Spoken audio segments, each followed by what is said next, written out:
Okay, parallel plate capacitor is formed between two electrodes placed that far apart. The electric field strength is that. What is the charge in nanocoulombs on each electrode? So, like this. They are 2 meters apart. They are 4 by 4. And then the electric field strength, so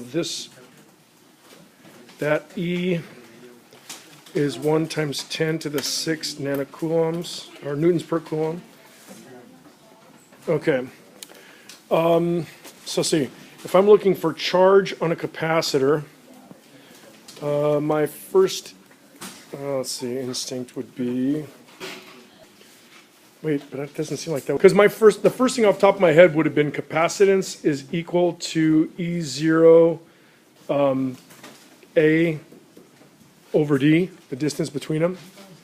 And then I would have, see, no, they don't, okay, I'm sorry, never mind. I'm doing this the weird.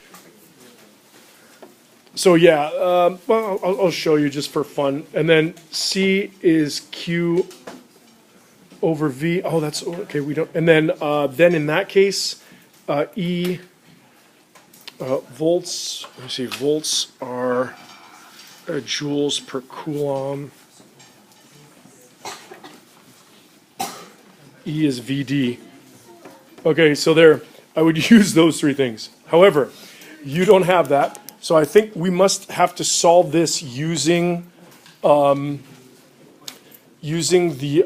equation for the for a flat plate or whatever, infinite flat plate, which was, I don't remember that off. Wait, what was that?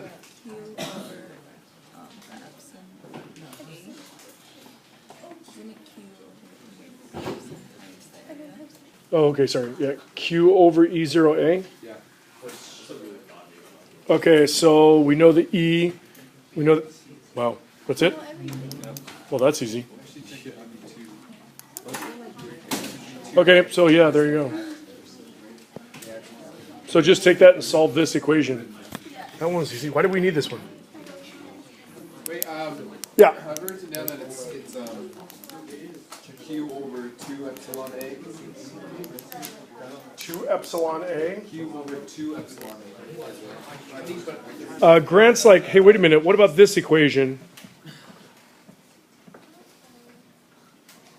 What about that equation? What's the difference? What's the difference between the two? This equation is for a single plate capacitor, a single plate of charge. So it's how much charge is on that plate if you know the electric field strength inside and close to the plate. It still has to work close so that we can be parallel. But then if you have two plates, it doubles it. Okay. Does that make sense? Yeah. So does everybody see that? This right here, this was for a single plate. And this is for a capacitor. Because a capacitor is 2 plates. So that's all. Okay, all right, good.